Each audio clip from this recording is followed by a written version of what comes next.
you'll get more gamma and beta because that's on, active, and you get less of the alpha or idling rhythm. So that's the basic on and off of the brain. It's not really on and off. It's more like more on and less on. It's a rheostat, not a switch. So the glia basically modulate the entire oscillating EEG. And Berbaumer, back in the 1960s and early 70s, found that if you train slow cortical potentials, you can literally turn on and off brain areas, and you can turn off the ability to have a seizure, even though your brain is having an electrical storm. You can stop the discharge from having a convulsion if you shift the DC of the motor strip to electropositive. So they've been training at CZ for 30 plus years. They've squeezed all the science they can get out of CZ, slow cortical potential. And finally they moved a little further forward, and they find that for ADD, if you turn on the frontal lobe instead of turning off the motor strip, you turn on the frontal lobe by going electronegative, not electropositive like the epilepsy, but electronegative. For the frontal lobe, you actually turn on the frontal lobe, and the ADD kids don't look so ADD. So they do slow cortical potential for the same kind of things that we do the oscillating EEG training for, but again, they use a different system. They're looking at the basic on-off system for the brain. They can modulate the rest of the brain system using that. Now, the infra-low frequency, infra-slow, and slow cortical potentials are all tapping into the same signal. They have different approaches to it, but they're basically tapping into the same underlying signal, the on-off modulation of the cortex, and subcortical locations as well. But we can't really get into the subcortical spots with our monitoring very well for slow cortical potential.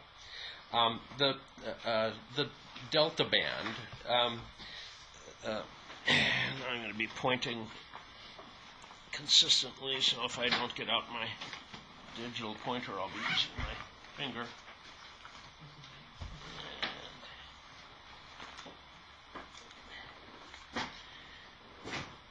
So, delta's done by sheet dipoles. A dipole is a spot where there's a plus and a minus. That's a dipole.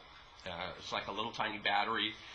If you have a whole area with the plus and minus on opposite sides of a sheet, that's how delta is generated.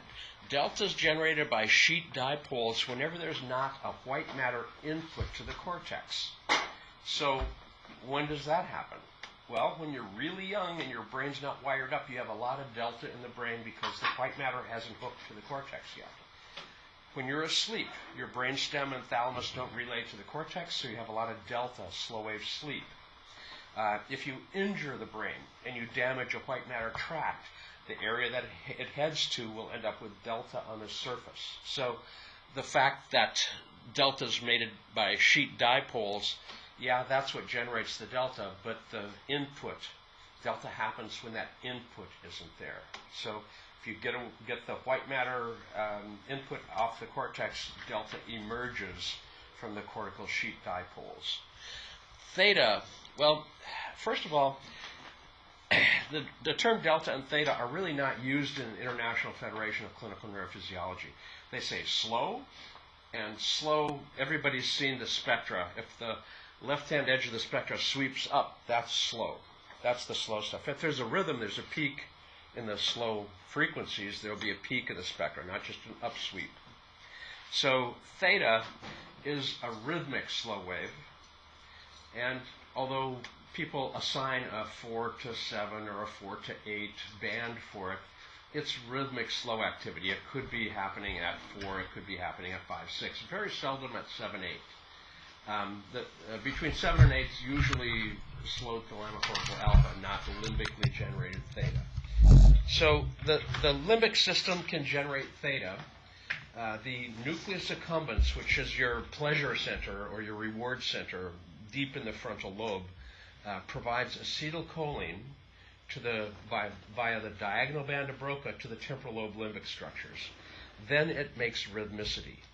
When that momentary firing up, the kickstart of the limbic system's rhythmicity happens, you see a little flare of it at the anterior cingulate.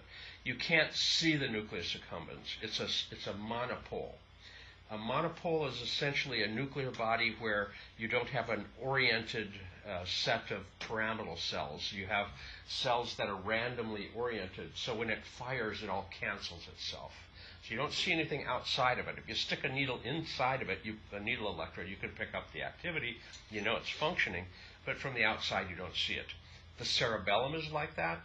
The basal ganglia are like that. The thalamus is like that. The amygdala is like that. The hippocampus is like that. So we can't really see them directly. The hippocampus we see by the hippocampal, parahippocampal cortex. They reflect in this surround, but you don't see them directly. So the limbic system basically is generating theta.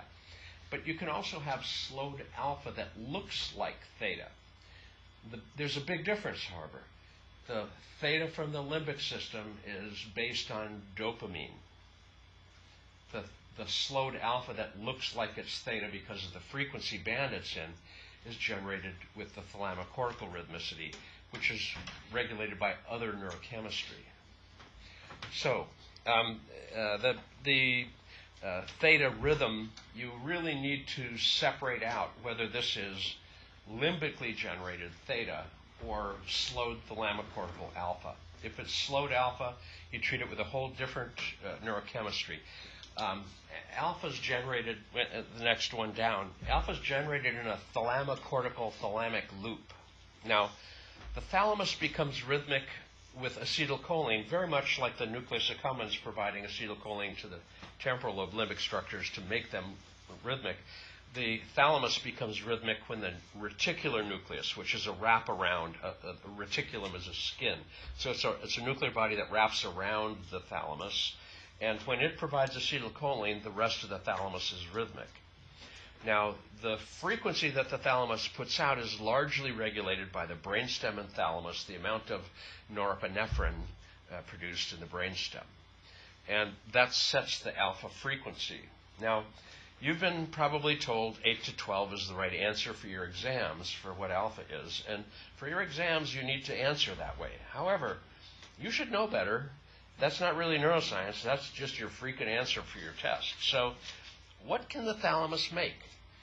Well, if you hyperpolarize the thalamus, it slows down all the way to about 3 hertz. Well, that's not alpha, is it? Well, it's thalamocortical rhythmicity. Remember, theta can be slowed alpha. So you have to think twice before you think that 3, 4, 5 hertz is, theta. It could be way slow alpha. Now, it's not very common. It's not easy to get that slow. An overdose on lithium can slow you down to about 3, 4 hertz. But I wouldn't recommend it. It's a rather a bad way to do it. However, usually it oscillates somewhere in your individual alpha frequency band, IAF. Most of the neuroscience world doesn't refer to the alpha frequency band. It's your individual alpha frequency, and it can shift rather dramatically. You've probably seen people with slowed alpha, 6, 7, 8 hertz. That's their alpha band. It's way too slow. Really young kids, their alpha's not up to speed yet. It's slow, 3 years old, 4 years old. By 7, 8 years old, your alpha should slip up into the alpha band. And most of the databases end up starting at age 6, 7 because the maturational development below that ends up being rather almost random. It's males and females are actually out of phase in their developmental trajectory. Males and females tend to have the time at which they make maturational surges at a different point in time. Most of the databases have combined male and female, and if you get 2 lines that are out of phase and you combine them, what do you get? Something you don't want to be compared to. So, our databases are as good as they are. They're better than not having a non-rubber ruler, but we know male and female are considerably different. And as we go through stuff today, I'll actually show you a PowerPoint that shows the Korean database, which has kept male and female separate.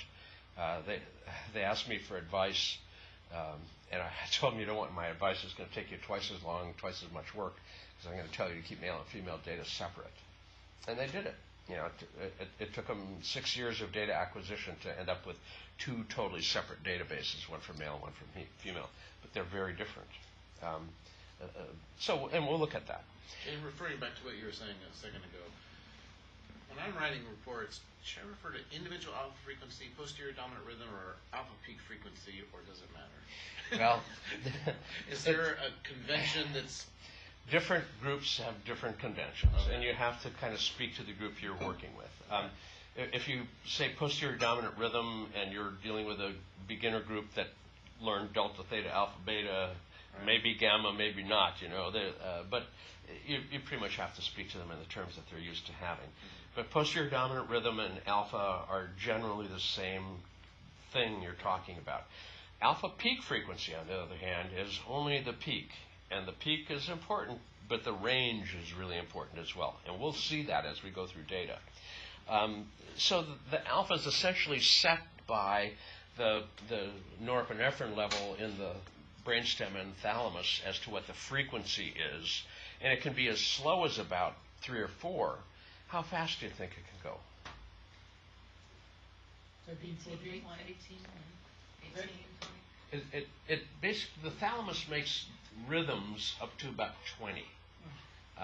Not any problem making that rhythm up to about 20 hertz. Above that, the thalamus is probably not the one doing it. The cortex can, but the thalamus itself oscillates up to about 20. But you can't really see it as a rhythmic generator on the surface very well above 15 or 16, because at that point the peaks don't line up. It desynchronizes. So if you speed up the alpha from, let's say, the perfect 9 to 10 hertz peak, the Goldilocks frequency of alpha, not too fast, not too slow, just about right. And we toss a little more norepinephrine, and then we speed it up, and we speed it up, and we speed it up. At about 15, 16 hertz of oscillating, the peaks won't line up anymore, and the EEG becomes a low-voltage fast EEG. And a low-voltage fast EEG was initially described by Adrian and Matthews. My recollection is that Adrian had alpha and Matthews had no discernible oscillatory rhythmicity. They didn't say it was a low-voltage fast. They said it's an EEG with no apparent rhythmicity. So it's a normal variant. I mean, Matthews wouldn't call himself abnormal, but, you know, your arousal level has to be cranked way up for you to make a low-voltage fast EEG. Low-voltage fast EEG is characteristically found in alcoholics and families of alcoholics. And if you get somebody with a low-voltage fast EEG and you give them 2 or 3 beers, they start to make alpha. GABA, you get GABA A from beer or alcohol. And that slows the alpha. GABA slows alpha. And if you slow the alpha suddenly, you make slow the alpha rhythmicity to the point where it can be seen as a rhythm, you suddenly pop up with alpha after a few drinks. Now, I gave this lecture, Yuri heard it, and he went back to Russia, and he tested it on one of the women in his lab that had a low-voltage fast EEG. She liked cognac, so she did 2 shots at a time of cognac, and 2 shots of cognac, not really much alpha. Another 2, really rip-roaring alpha. Another 2, 6 drinks in, she's just starting to slow her, what would be normally where you might start. So why do you think somebody with a low-voltage fast EEG could become an alcoholic? Well, it takes them 6 shots to be 1 beer for you, So, they're on a slippery slope right from the very start when they run into alcohol and it makes them feel good, normal. So it's a useful thing for them. They use it to normalize themselves. Well, in 1972, we started doing alpha training in alcoholics. We wrote a grant to NIH in 1974 for alpha training in alcoholics. A decade later, Peniston is doing his alpha theta work with alcoholics. Why? Because it's obvious they need alpha or alpha theta to drop their arousal level. So it worked so well. And it does work nicely. We'll talk about that protocol later. But the alpha frequency is variable. 3 hertz or 4 hertz at the bottom end, about 20 at the upper end. Now, if you ask Sturman, the thalamus makes every EEG rhythm that there is, and that's the only thing making rhythmicity. Well, it's not. The limbic system makes its own rhythmicity. The cortex makes rhythmicity independent of the thalamus as well. So the beta frequencies. Beta's generated in local cortical pools, little spots that make beta. It's not easy to synchronize it across the surface because it's made in local neural pools. So very seldom do you see beta with coherence that's widespread. If you do, it's a really odd form of beta. There are hypersynchronous forms of beta. Now, beta was originally described by Berger as the desynchronizers, type 2, alpha, beta. But beta was really described clinically best in the 1930s by Gibbs and Gibbs, Fred and Erna Gibbs. They met in Lennox's lab and got married. Lennox's lab was where they were starting to look at epilepsy. And Fred and Erna Gibbs found the fact that you could see epilepsy in the EEG. Kind of a major piece of finding, since it's really one of the few things that's still considered useful for in classical medicine.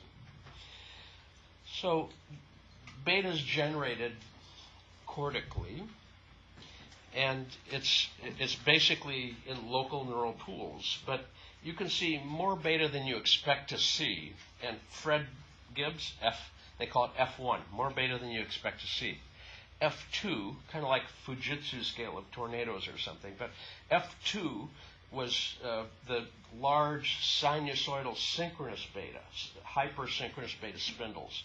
So F1 and F2 beta spindling. They found beta spindles in epileptic foci. So they described it initially as a form of epilepsy when you see F2 beta spindles. Now, it is seen in epilepsy, but it's seen in bipolar disorder. It's seen in a smaller subset of ADD. It's seen in autism. I mean, it's not diagnostic of epilepsy, but it is easily kindled or hyperexcitable cortex when you see giant beta spindles. Now, gamma. Where's gamma generated? Well, it's not generated anywhere. It's generated everywhere. If you make a neural network, gamma is the oscillatory rhythm of a network that's created. If you make a bell, it will ring. Well, if you make a network, gamma is the oscillatory frequency of a network in the brain. And gamma can be healthy gamma. And when gamma is healthy, it occurs in brief bursts. On the negative half wave of theta, you'll have a burst of gamma. On the negative half wave of alpha, you'll have a burst of gamma. The theta nesting is usually memory or motor function. It's frontal, the posterior perception. The content of the perception is the gamma. And literally, your alpha will go electronegative, gamma will chirp, and they call it a chirp, and then it goes electropositive, and the gamma goes away. So gamma happens in brief little bursts, except during pathology. Gamma is healthy stuff in networks, but not all networks are healthy. In Parkinsonism, as an example, the network becomes frozen. So does your posture, your ability to move.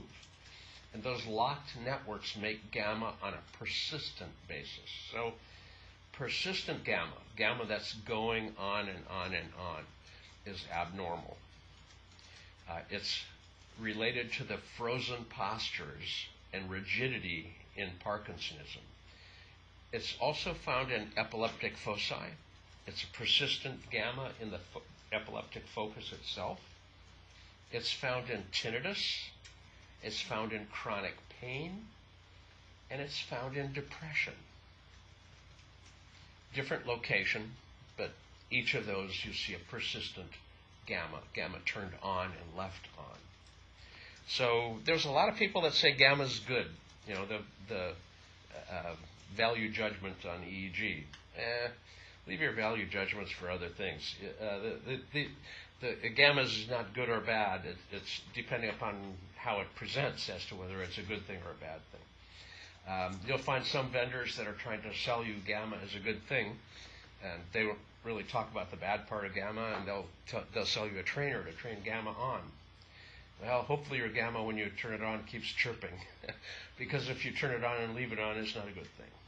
So these are the things that make the EEG rhythms. Now, you've got to consider that. How do we advance this? I would have thought that we did it that way, but. What's the name of this presentation, Joel? Oh, here we are. It's got number 1 in front of it, and then brain structure and function PowerPoint. If you There we sort are. all the files by type, you'll find the PowerPoint easier. What we see in front of us now is the perfusion. This is the mean level of perfusion, and perfusion, for those who aren't medically oriented, perfusion is the delivery of oxygen and glucose. It's not just blood flow. I mean, if your blood's just pumping through and you're not actually delivering oxygen and glucose, there's no perfusion happening there. So this is perfusion, the delivery of oxygen and glucose. This is statistical significance, 2 and 3 standard deviations of hyperperfusion, 2 and 3 standard deviations of hypoperfusion. So the average level of function basically is here. These are EEG frequencies along this axis. So the delta band is actually positive perfusion.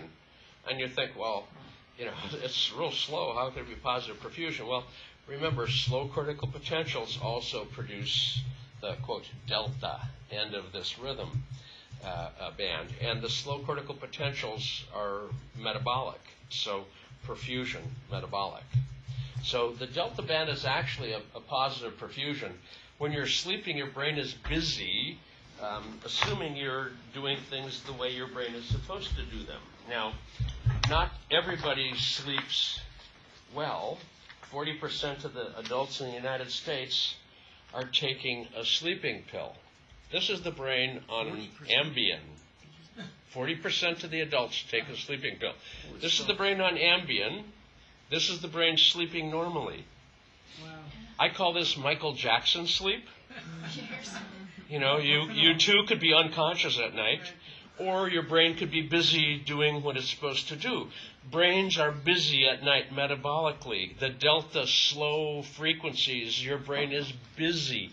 It's not your brain doing nothing unless you take drugs to sleep, in which case your brain might be doing nothing when it should be doing something. Ambien is a REM suppressor. Any of the benzodiazepine-related sleeping pills, REM suppressors. You can't step on your sleep patterns and change your sleep architecture without cognitive change. If you find somebody who's been on a sleeping pill long term, you've got somebody who's got a disturbed sleep pattern, and probably you're starting to see changes in things like memory. Memory consolidation requires slow potentials, making growth hormone to get your dendritic growth happening, and then it requires REM to play back your daytime content. You've got to create the pathway, and then you've got to play that pathway for long-term potentiation to happen. So if you're knocking yourself out at night with an abnormal pattern and you're screwing up your sleep, delta, slow wave sleep, is your brain busy doing what it's supposed to do. During slow wave sleep, your growth hormone peaks. If you're an athlete and you're not sleeping well, you don't recover from the wear and tear of the day. And you have little tiny muscle tears when you're working out. The muscle soreness, this is muscle tears that you end up recovering from. If you're not recovering, you're probably not sleeping deep. If you don't sleep deep, chronic lack of slow wave sleep is associated with complaints of fibromyalgia.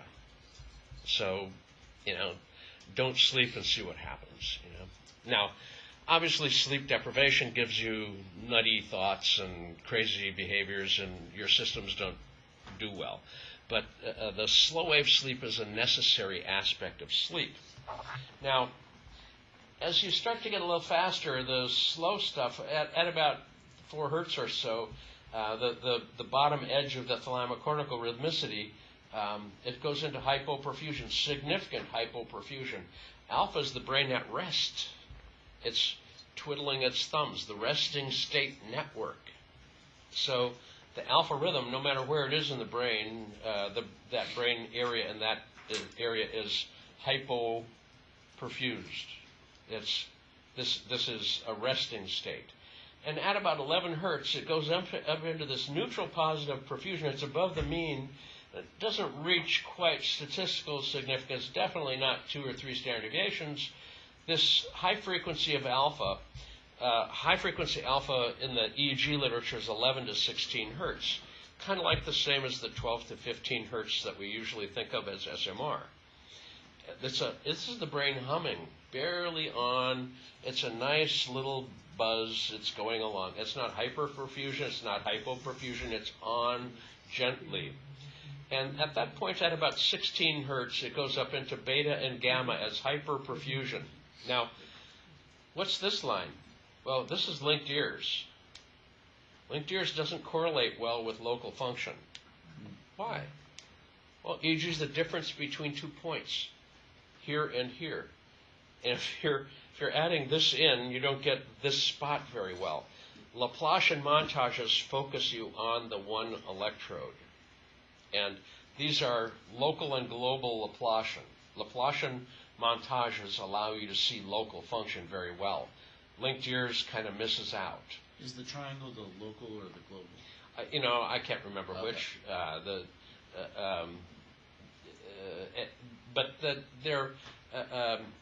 What you basically see is that a Laplacian montage allows you to see local function. Linked ears, you're seeing the difference between what's happening in the ear and what's happening at whatever location you're at. And sometimes that doesn't give you a good recording. As we'll see, looking at actual EEG, linked ears is not... After you said that, I looked at my recordings and I found most of them were not good. Yeah, I'm afraid that that's probably the case. I'm sorry that I ruined all the work that you've ever done in the past, but I just ignore linked ears most of the time, except for phase and other things that I need to look at.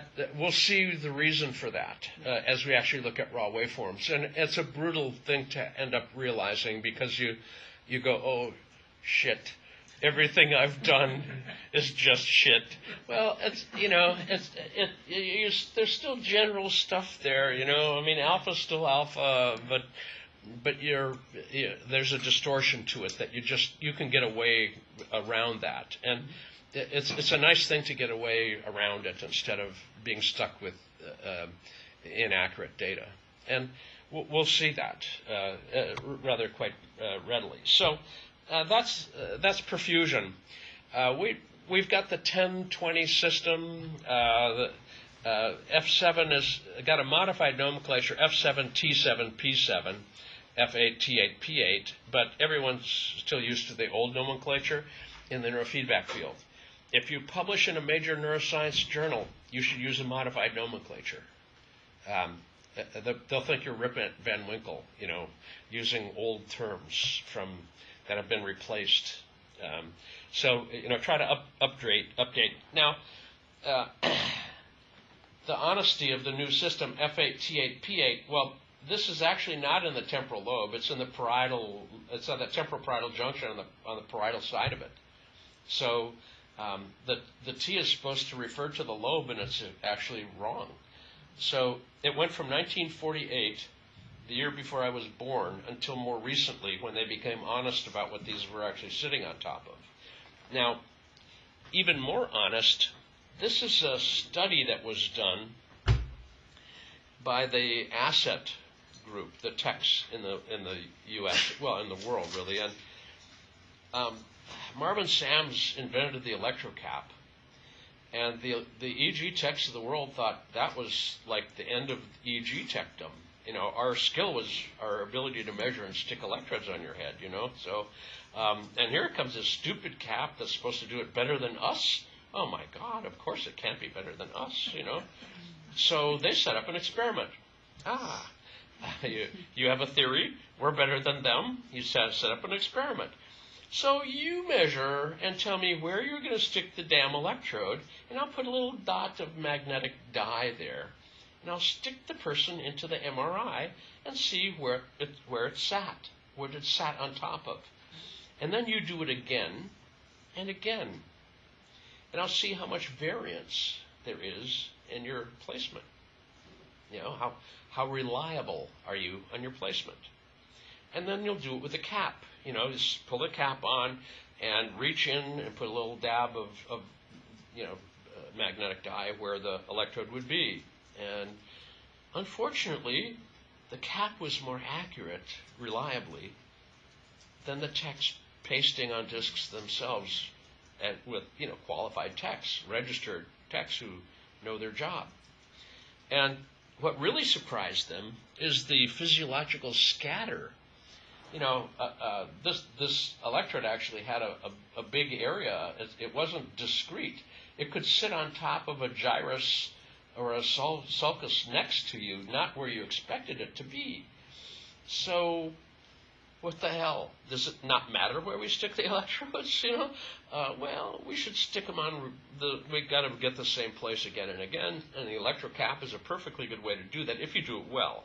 Now, I have seen caps put on backwards, where O1, O2 are up here. I have seen caps put on with the FP1, FP2 way the heck up, and the back of the cap all fluffy and loose. You've got to do the cap right to have a reliable placement. But what we used to think of, you put it at this exact spot because it's on top of that exact gyrus. Well, brains don't come in the exact standard placement. My brain, Joe's brain, well, Joe's brain's right. My brain is screwed up. So don't be trying to match up the idealized brain stuff. Now, where do we have imagery using idealized, standardized brains? Loretta. Loretta morphs your EEG to a Montreal neurological standardized brain. EEG Lab, the free shareware, can actually take your EEG, if you have your own MRI, and put it onto your own MRI. So you can see exactly on you where you are instead of where your brain looks like it's at for an idealized brain. So there are techniques that are a step up from the Loretta, which is, again, standardized brain. And as much as I think standardized things aren't really great, you have to go there step one. I mean, the Montreal Neurological and Loretta was a major step forward in neuroimaging. So, these are flawed images. Now, your neurosurgeon hopes you have one of these, a color-coded brain, because they have to go in there and actually find standard spots. So what we see is essentially frontal, the motor strip, which is part of the frontal lobe, the sensory strip, which is part of the parietal lobe, the temporal lobe, the occipital lobe, and the cerebellum, and then the cingulate. Now, the cingulate is an interesting structure. They come in a few varieties, and they didn't really know that very well until they started doing a lot of MRI work. Some cingulates have like one fissure on them, some have two or three. So they come in a variety of styles, but basically it's on it's down in the middle of the brain, cut in half. It sits above the corpus callosum. And the anterior aspect of it has a cognitive and an affective division. The bottom half is affective. The subgenual and rostral anterior are affective.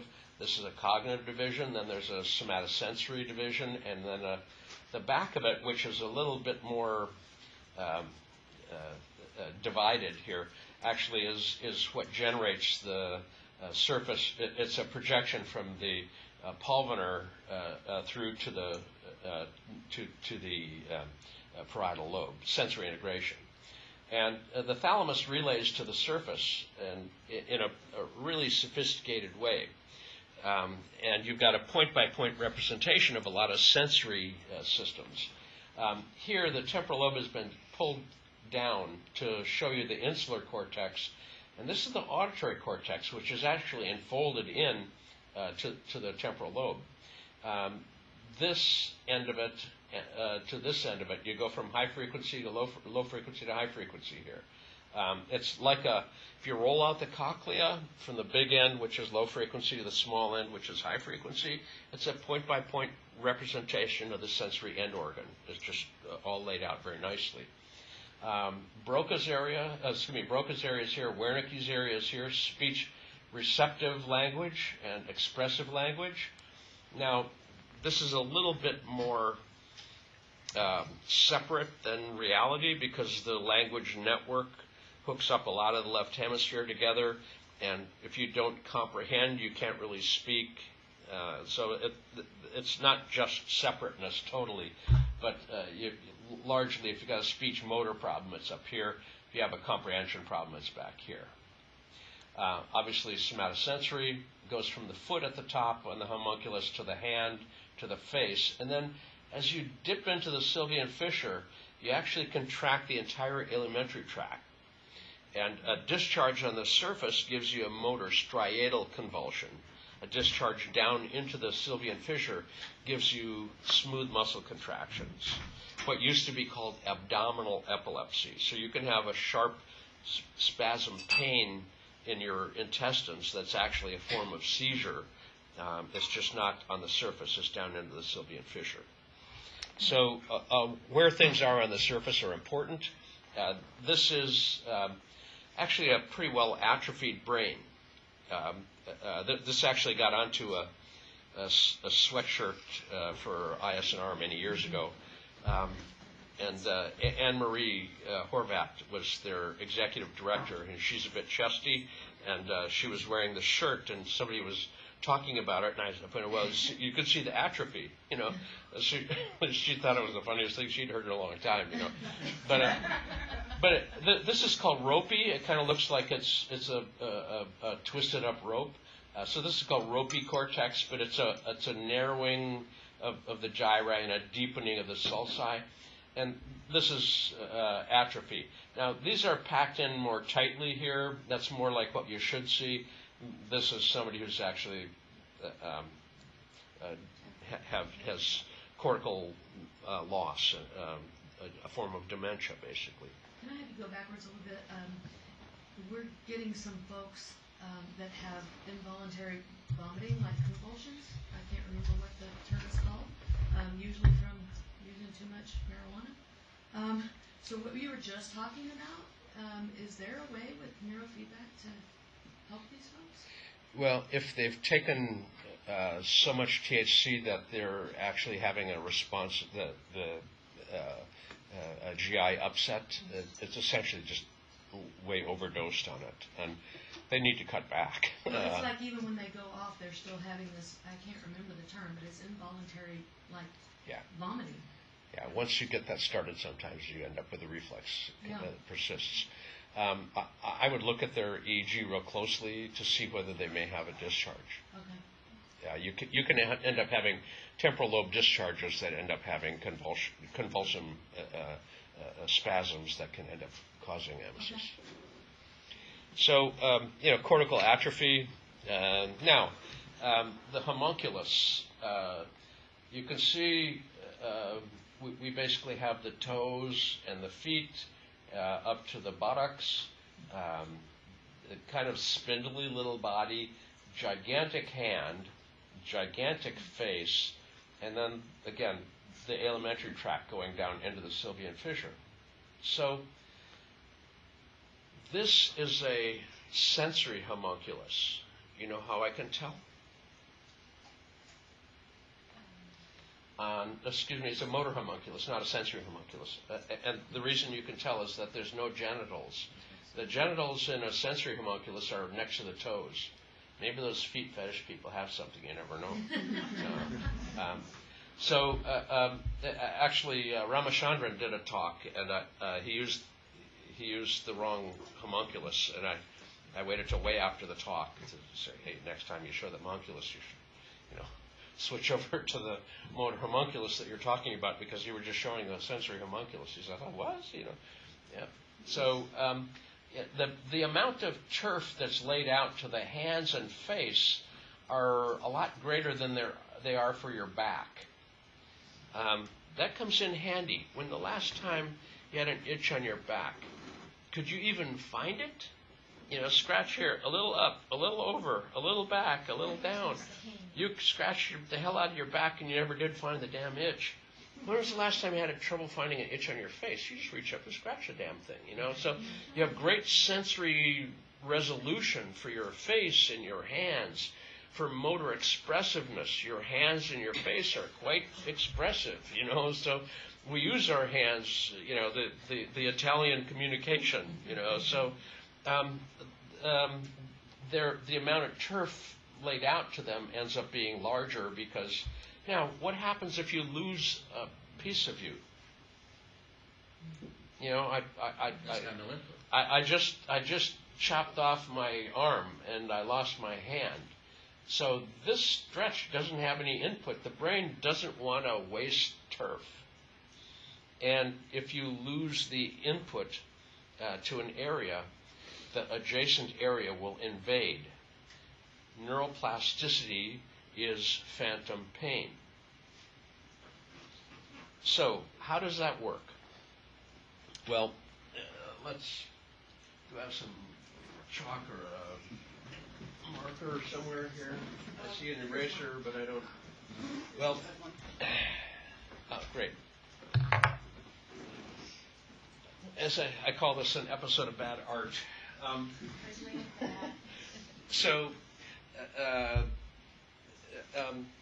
you've got a thalamus, and you've got a sensory input to the thalamus. And you know, here's your hand and here's your face, two inputs. We lost the input from the hand. Well, the thalamus is going to relay these up to the cortex. And if you lose the hand, you lose the input to the hand here, too. This thalamocortical column, normally, let's say it oscillated at about 10. Well, without the input, this is going to slow down. And the thalamus is going to slow considerably. It slows down to about 6 hertz. And at that point, what happens is that lateral inhibition is turned off, and the adjacent areas start to invade. So you get a 6 hertz alpha with gamma surrounding it that's permanently on. The permanent on gamma is linearly related to the phantom pain. Now, we just talked about phantom pain for the hand or the limb. You could do the same thing with sound. I lost high frequency. What do I end up with? With tinnitus. So you can do this with a motor system. You get the motor regulatory stuff goofed up, and you end up with movement disorders, Parkinsonism. The same thing at the rostral anterior cingulate, you have depression. This is called thalamocortical dysrhythmia, TCD. Dirk de Ritter, MD, PhD neurosurgeon, really nice guy. Took about 500 and something patients with all of those diagnostic categories and a few hundred normals. The machine learning algorithm looked for 6 surrounded by gamma. When it found it, it said you're a patient. If it didn't find it, it said you're a control group. Better than 90% plus accuracy, patient versus normal. At that point, they looked, where is this 6 and 40 stuff going on? If it's in the auditory cortex, you've got tinnitus. If it's in the somatosensory strip, you have pain. If it's in the premotor area and motor strip, you have motor movement disorder. And if it's rostral anterior cingulate, you have depression. Can we see that with an EEG? Yeah, we'll show it. We'll be able to do that? Yeah. All right. Yeah. Awesome. Yeah. Could you do me a favor and just You're going to have to be loud. Could you do me a favor and just repeat those locations of those different things? I'm like, Sure. It's really important. Tinnitus will end up being in the auditory cortex. Right where you'd expect. Pain, somatosensory. Movement disorders, premotor and motor strip. Why premotor? Well, your movement doesn't really get initiated at the motor strip. That's like saying the keyboard is playing the piano. The motor strip is the keyboard. You hit a note, it's going to move something. But the pianist is in the frontal lobe. the premotor area, supplementary and supramotor area of the frontal lobe end up actually being the pianist, the thing that makes the movement, as opposed to the movement itself. So premotor and motor strip for movement disorders. And this includes Parkinsonism largely, but other movement disorders as well. If you have a movement disorder, largely you're going to end up seeing that as a TCD, again, motor area. And then rostral anterior cingulate, the frontal tip of the cingulate for depression. What's the input that's lacking for the rostral anterior cingulate? What is the input that's lacking for the rostral anterior cingulate for depression? It's a thalamicortical relay to it. Okay. The anterior nucleus of the thalamus relays to there. Okay. And this is where you see the That's a diffuse thalamic projection system, and when that's active with alpha, you see alpha all over up front. And you've probably seen more than enough of that. Now, the next figure down is in the spinal cord. You don't really have a little action figure in your spinal cord, but these are the spots in the arm that actually make the movements. So it's kind of as though you had a little critter in there. And what are these? Well, that's the frontal eye fields. The frontal eye fields actually regulate accommodation and convergence, the work of your eyes, the ability to sweep side to side and continue to focus and read. It's not what direction the E is pointing. That's visual acuity is your eye and the resolution it can create. But your ability to move your eye and continue to focus and see and read and things like that. Accommodation and convergence are frontal lobe. If something catches your attention, your eyes go. So the frontal lobe regulates eye movement. Why do your ADD kids have so much eye movement? It's not because they're trying to mess with your data. Well, you might have a few that are. There may be some. But as a general rule, what they have is the frontal lobe isn't working well. They don't have good regulation over their eye movements. And as such, they have more eye movements than a normal person. If you bring in somebody that's truly normal into your lab and you record them, you go, what happened to all the damn eye movements? You're used to them kind of fluttering along, but they're stable as a rock.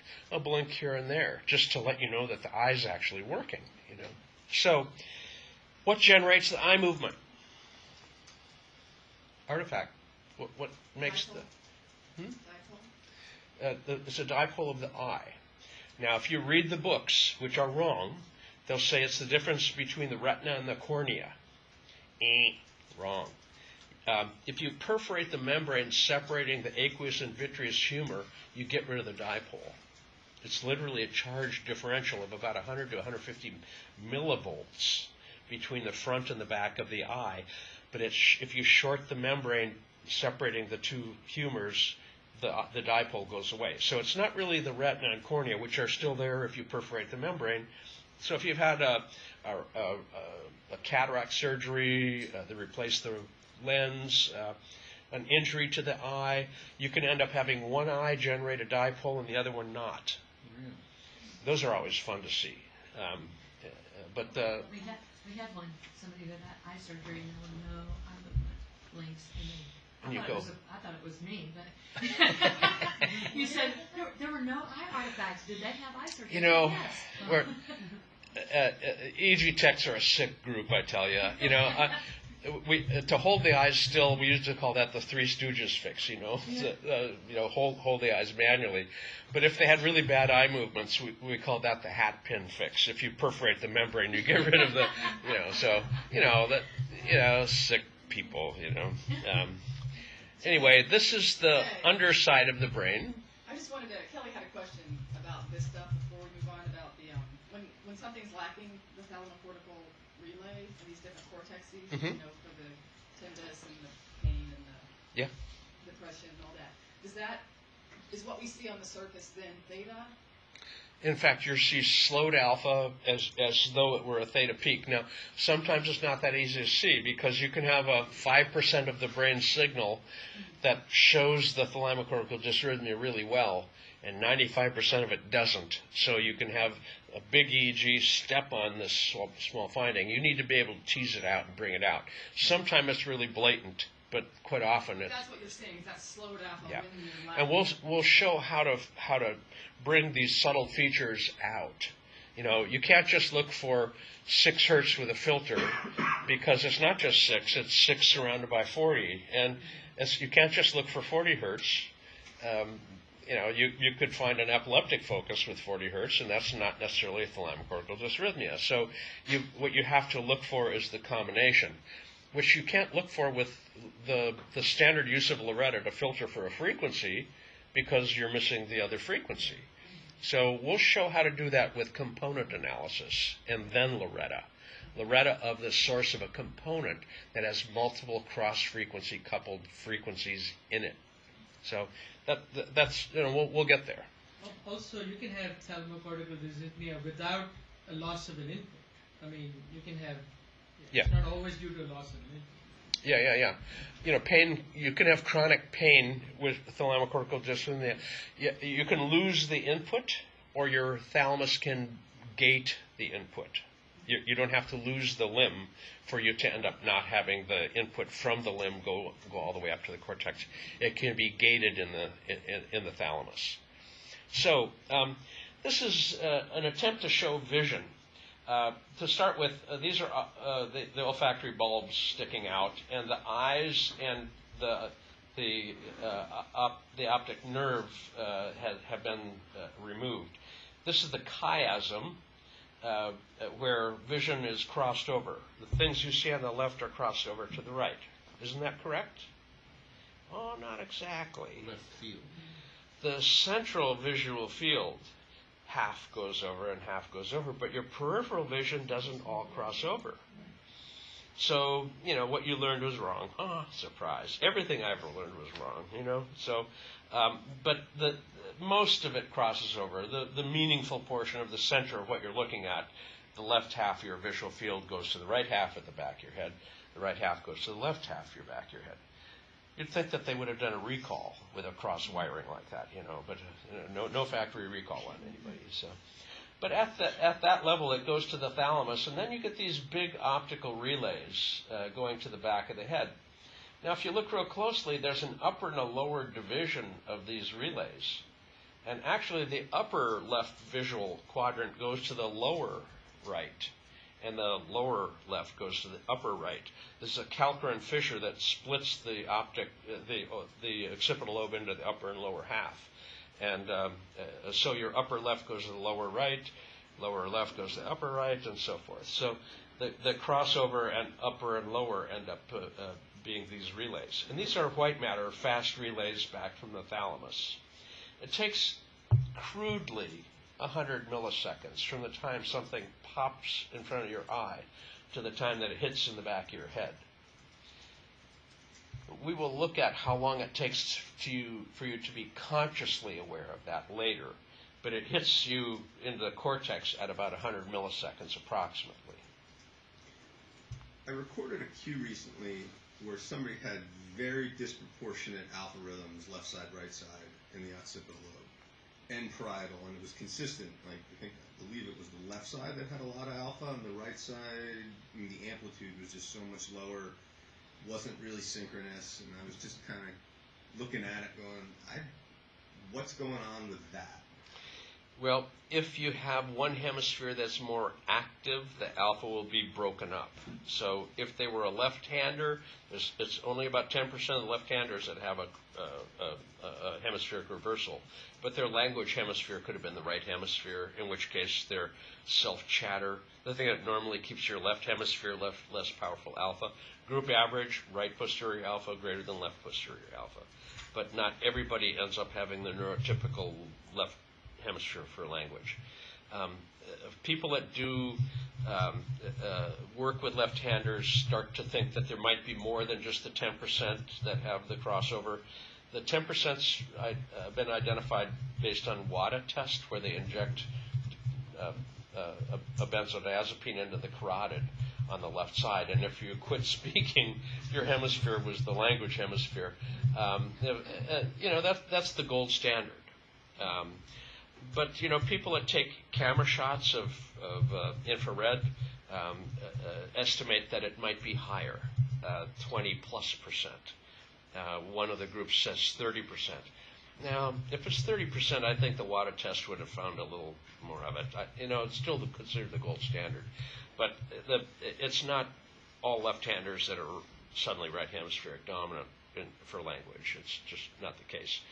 There's a little bit of a correlation with writing a pull versus a push left-hander. Mm-hmm. If they're a curved around pull left-hander, they have a higher percentage of those that have a reversal than the push left-handers. But that's not even you can't predict it based on that alone. And there's handedness dominance, and then there's visual dominance too. So it's not the water test is the ability to speak basically. So it's not perfect either, but it's still considered the gold standard. And I think the 10% is probably more accurate than 30, but it might be a little bit higher than the 10. So this is vision, well, we can jump past that. You can see that every little nook and cranny has its own little name. You won't have to remember all of them. Why? Well, you won't have to. It'd be nice if you did, but let's assume that we didn't have a skull, and we didn't have skin, and we didn't have meninges, and all we had was the surface of the brain. We wouldn't really be doing EEGs, because you'd have to have thousands of electrodes. A thalamocortical column at the top of the column is about 2 to 4 millimeters in size. And if we had to put an electrode every 2 to 4 millimeters, we wouldn't be doing EEGs. Luckily, we have the skin and the meninges and the cerebrospinal fluid and the skull and the skin, all of that on top. That little tiny focal dot, the little pinhead of a size of the thalamocortical column, ends up being a 6-centimeter diameter. So, what electrode can you hit where it's only one electrode? Luckily we have enough smearing of that hyperfocal signal laterally so that we can only use a handful of electrodes. 19 electrodes is all we're using, and there are a lot of people that say, well, it's not enough. Well, it's enough for us to do a whole pile of good work. It may not be an ideal amount, but it's good enough for Dirk de Ritter to have found the thalamocortical dysrhythmia with his machine learning algorithm. He didn't do a high-density 250 array, he didn't do 100 electrodes, he didn't do 32 electrodes, he did 19 electrodes. So it's adequate. The detail of the cortex is important if you're a neurosurgeon.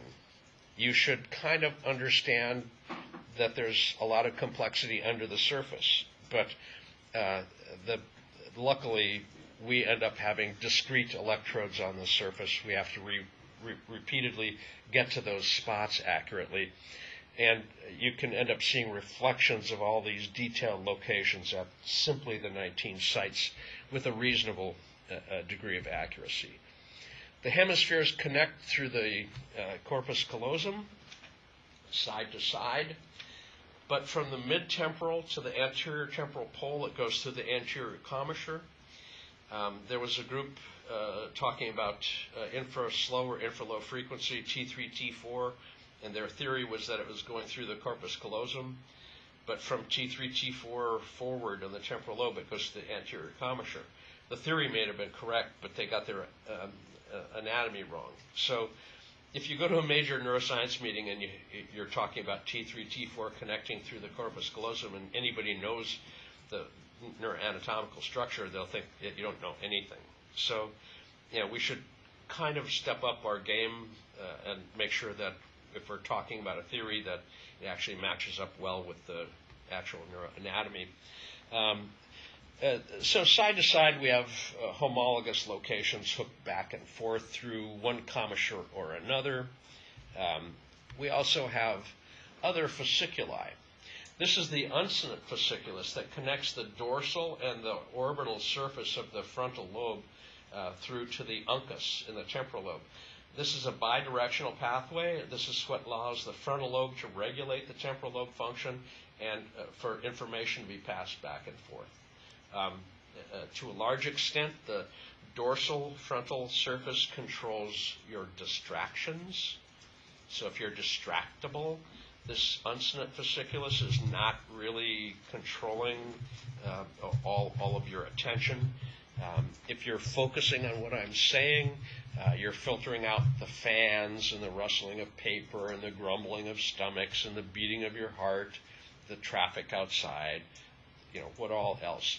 But if the smell of smoke were here, you should think, well, I need to get out of here. I can come and get a lecture another day maybe. But, so the filter needs to be good enough to filter out distractions, but it can't be so good that it filters out meaningful information. So the frontal lobe, which assesses all of that, ends up regulating attentional functions through the uncinate fasciculus of the temporal lobe.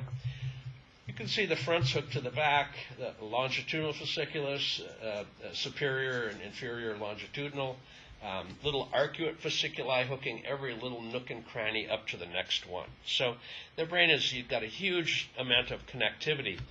There's also some structural issues. This is the falx cerebri, the lining of the brain, the dura pia mater.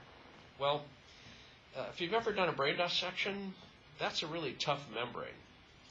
The tentorium separating the brain and the cerebellum is the same thing. I've literally seen people virtually try to step on the skull in order to tear this membrane. It's really, really tough, like shoe leather. Well, when you're young, it's real flexible. As you get older, it becomes like shoe leather. Well, why am I showing it? Well, what happens when I'm traveling along and suddenly I stop? My brain continues forward. Well, this membrane is like a cleaver, and the two sides of my brain are going to impact it at the midline. The anterior aspect of the corpus callosum, the anterior commissure, can end up being impacted. And after a direct frontal blow, it's not uncommon to have the right and left frontal lobe decrease their correlation. Now, that was the comodulation observance of Sturman, but the coherence also reflects that same problem. If you have a coherence problem right to left after a head injury that was a direct frontal impact, you can expect that the falx cerebri ended up impacting the communication pathways between the hemispheres. So that's a little quick chat. What I did is I popped up the brain structure and function. Now, a lot of what we end up doing ends up being ADD, and this has got a lot more of the same sort of thing. You'll notice one of the first slides I did before was this slide. And we'll get it projected up. This slide is one of the first slides that I do on quite a few. Let's